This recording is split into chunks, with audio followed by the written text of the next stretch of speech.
ಪರಿಶಿಷ್ಟ ಜಾತಿ ಪರಿಶಿಷ್ಟ ಪಂಗಡದ ಹಾಗೂ ಹಿಂದುಳಿದ ವರ್ಗದವರಿಗೆ ಇರುವ ಮೀಸಲಾತಿ ಪ್ರಮಾಣ ಗಟ್ಟಿಗೊಳಿಸಲು ಮತ್ತು ಅದು ಜಾರಿಗೆ ತರಲು ಅನುಕೂಲವಾಗುವಂತೆ ಸಂವಿಧಾನದ 9ನೇ ಪರಿಚ್ಛೇದಕ್ಕೆ ಅಳವಡಿಸಬೇಕು ಎಂದು ರಾಜ್ಯ ವಾಲ್ಮೀಕಿ ಸಮಾಜದ ಮುಖಂಡ ಹಾಗೂ ಮಾಜಿ ಸಂಸದ ವಿಎಸ್ ಉಗ್ರಪ್ಪ ಹೇಳಿದ್ದಾರೆ. ಪರಿಶಿಷ್ಟ ಜಾತಿ ಮತ್ತು ಪರಿಶಿಷ್ಟ ಪಂಗಡಕ್ಕೆ ಇರುವ ಮೀಸಲಾತಿಯನ್ನ ಕಳೆದ ಬಿಜೆಪಿ ಸರ್ಕಾರದಲ್ಲಿಯೇ 56% ಹೆಚ್ಚಿಸಲಾಗಿತ್ತು. ಈ ಬಾರಿಯ ಬೆಳಗಾವಿ ಅಧಿವೇಶನದಲ್ಲಿಯೂ ಕೂಡ ರಾಜ್ಯ ಸರ್ಕಾರ ಇದನ್ನ ಒಪ್ಪಿ ಕೇಂದ್ರಕ್ಕೆ ಮನವಿ ಸಲ್ಲಿಸಿತು.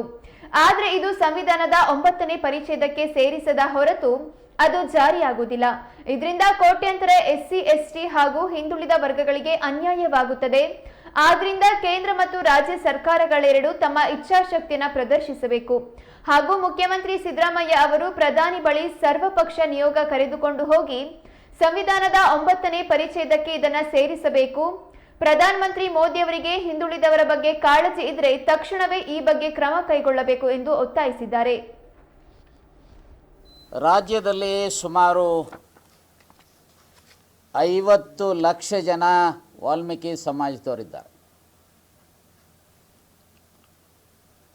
ಹಾಗೆ ಶೆಡ್ಯೂಲ್ ಕಾಸ್ಟ್ ಸುಮಾರು 1,25,00,000 ಜನ ಇದ್ದಾರೆ.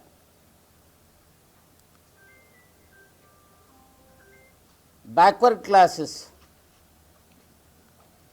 ಸುಮಾರು 2,25,00,000 ಜನ ಇದ್ದಾರೆ. ಈ 3 ವರ್ಗಗಳನ್ನು ಸೇರಿಸಿದರೆ ಸುಮಾರು 4 ಕೋಟಿ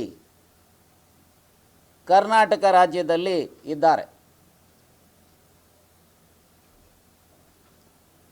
2011ರ ಸೆನ್ಸಸ್ ಪ್ರಕಾರ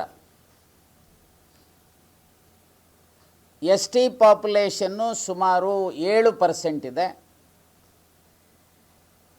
ಎಸ್ ಸಿ ಪಾಪ್ಯುಲೇಷನ್ 17.1% ಇದೆ.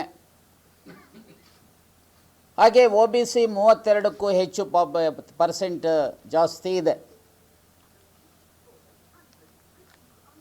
ಸಂವಿಧಾನದ ಆಶಯಗಳ ರೀತ್ಯ ಅಥವಾ ಸಂವಿಧಾನದ article 341, article 342, 341 S C, 342 S T,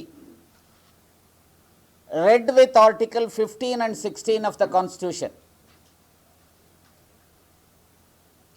ಅಲ್ಲಿ ಸ್ಪಷ್ಟವಾಗಿ ಹೇಳಿದ್ದಾರೆ, ಈ ವರ್ಗಗಳಿಗೆ adequate representation proportionate to the population so has to be given, reservation has to be given ಅಂತ ಹೇಳಿ ಅಂಬೇಡ್ಕರ್ ಅವರು ಹೇಳಿದ್ದಾರೆ.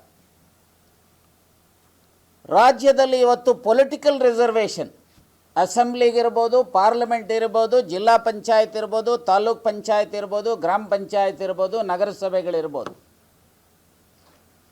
ಇವು ಎಲ್ಲದರಲ್ಲೂ ಸಹ ಜನಸಂಖ್ಯೆಗೆ ಅನುಗುಣವಾಗಿ ಎಸ್ ಸಿ ಮತ್ತು ಎಸ್ ಟಿ ಮೀಸಲಾತಿಯನ್ನು ಕೊಟ್ಟಿದ್ದಾರೆ. ಹಾಗೆ 2013ರ S C P T S P ಕಾಯ್ದೆನಲ್ಲೂ ಸಹ ಹಣ ಅಲೋಕೇಟ್ ಮಾಡಬೇಕಾದ್ರೆ ಜನಸಂಖ್ಯೆಗೆ ಅನುಗುಣವಾಗಿ ಮಾಡಬೇಕು ಅನ್ನುವಂಥ ಕಾನೂನು ಮಾಡಿದ್ದಾರೆ, ಅಲೋಕೇಟ್ ಮಾಡ್ತಾ ಇದ್ದಾರೆ. ಬಳಕೆ ಮಾಡ್ತಾ ಇರೋದ್ರ ಬಗ್ಗೆ ಆಮೇಲೆ ಹೇಳ್ತೇನೆ. ಆದರೆ whereas in the case of education ಮತ್ತು ಎಂಪ್ಲಾಯ್ಮೆಂಟ್, ಶಿಕ್ಷಣ ಮತ್ತು ಉದ್ಯೋಗಕ್ಕೆ ನಮ್ಮ ಅನೇಕ ವರ್ಷಗಳ ಹೋರಾಟ ಇದ್ದರೂ ಸಹ ನಾಯಕ ಸಮಾಜದ ಪರ್ಯಾಯ ಪದಗಳನ್ನು 19th ಏಪ್ರಿಲ್ 1991 ನಾಯಕ ಸಮಾಜದ ಪರ್ಯಾಯ ಪದಗಳನ್ನು ಎಸ್ ಟಿ ಲಿಸ್ಟಿಗೆ ಸೇರಿಸಿದ ಮೇಲೆ ಪಾಪ್ಯುಲೇಷನ್ 7% ಆಯಿತು ಎಸ್ ಟಿ. ಅವತ್ತಿನಿಂದ ನಾವು ಸದನದ ಒಳಗಡೆ ಮತ್ತು ಹೊರಗಡೆ ಅನೇಕ ರೀತಿಯಾದಂಥ ಹೋರಾಟಗಳನ್ನು ಮಾಡಿದಂಥ ಅದರ ಪರಿಣಾಮ ಸೊ 2022ರಲ್ಲಿ 23/10/2022 ಆಗಿನ ಬಿ ಜೆ ಪಿ ಸರ್ಕಾರ, ಸನ್ಮಾನ್ಯ ಬಸವರಾಜ ಬೊಮ್ಮಾಯಿಯವರ ನೇತೃತ್ವದ ಸರ್ಕಾರ, on the base of justice Nagamohan Das commission ವರದಿ ಆಧಾರದ ಮೇಲೆ ಎಸ್ ಸಿಗಳಿಗೆ 15ರ ಬದಲು 17%, ಎಸ್ ಟಿಗಳಿಗೆ 3ರ ಬದಲು 7%, ಹಾಗೆ ಒ ಬಿ ಸಿಗಳಿಗೆ 32% ರಿಸರ್ವೇಷನ್ ಮಾಡಿ ಸೊ ಕಾನೂನನ್ನು ಮಾಡಲಾಯಿತು.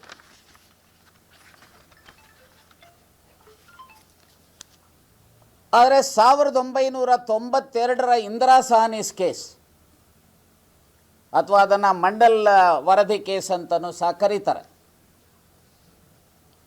ಅದರಲ್ಲಿ ಒಂದು ಆದೇಶ ಸುಪ್ರೀಂ ಕೋರ್ಟ್ ಇದೆ, reservation generally shall not exceed 50% ಅಂತೇಳಿ. ಆದರೆ ಅದೇ ನ್ಯಾಯಾಧೀಶರುಗಳೇ ಹೇಳಿದ್ದಾರೆ in a special cases on the base of empirical data, ಯಾವುದಾದರೂ ವರ್ಗಕ್ಕೆ ಅನ್ಯಾಯ ಆಗಿದ್ದರೆ ಅಂಥ ಸಂದರ್ಭದಲ್ಲಿ 50% ಮೀಸಲಾತಿಯನ್ನು ಹೆಚ್ಚು ಮಾಡಲಿಕ್ಕೆ ಅವಕಾಶ